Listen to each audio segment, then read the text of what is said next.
पुष्पा दीदी और यहाँ पर आए हुए समस्त लोगों को मैं सादर अभिनंदन वंदन करती हूँ।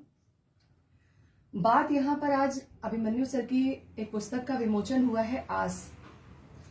सही मायने में पूछा जाए तो मैंने इस पुस्तक को अभी नहीं पढ़ा है, तो इस पर कोई प्रतिक्रिया देना असंभव सी बात है कि मैं इस पर कुछ लिखूं। लेकिन मैं अभिमन्यु सर को बहुत समय पहले से जानती हूँ।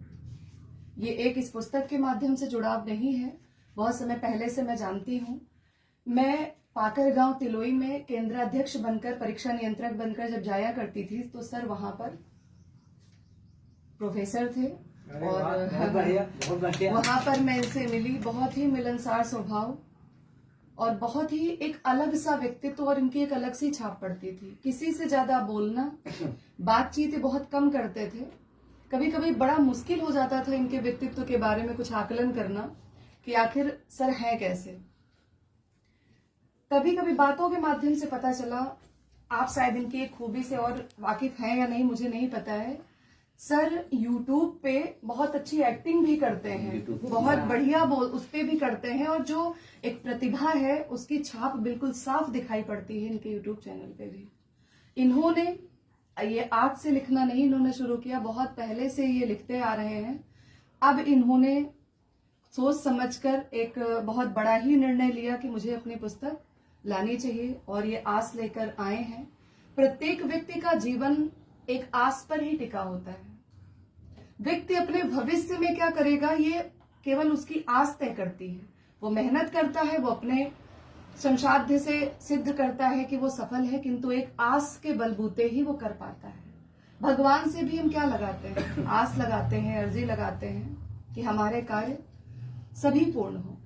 मैं अपने हृदय की गहराइयों से अभिमन्यु जी को ढेरों ढेर बधाई और शुभकामनाएं देती हूँ और चाहती हूँ कि आप साहित्य के क्षेत्र में एक दैदीप्यमान पुंज की भांति अनवरत जलते रहें और हमारे हिंदी साहित्य को, हिंदी रचनाकार समूह को अपने इस लेखन के द्वारा आलोकित करते रहें और अपनी एक विशिष्ट छाप छोड़ते रहें।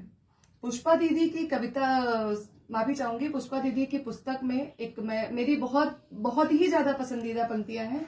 वैसे तो सभी कविताएं मुझे बेहद पसंद आई, लेकिन जो एक मेरे जीवन का मूल मंत्र बनी इनकी रचना, मैं स्वयं भी लिखती हूँ लेकिन प्रभावित अत्यंत इन्हीं से हुई, मुझे बड़ी अच्छी लगती है। हार जाना जीत का आगाज समझो, हार जाना जीत का आगाज समझो और तुम सफलता के निकट हो बात समझो।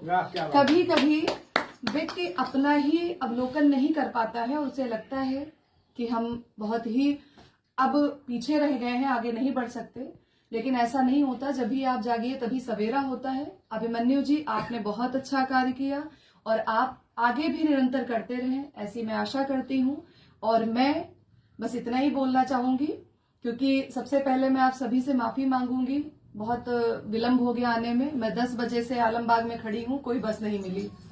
मुझे लग रहा था वापस ही लौट जाना चाहिए, पर आप आई तो मैं यहाँ का हिस्सा बनी, इसके लिए मैं खुद को खुशकिस्मत समझती हूँ। और मैं अपनी वाणी को अपनी कुछ पंक्तियों द्वारा विराम देना चाहूंगी। जैसा सर ने कहा कि वो गीत के माध्यम से, तो गीत अभी मुझे कुछ याद नहीं आ रहा, जो पंक्तियां याद है वो मैं जरूर सुनाऊंगी।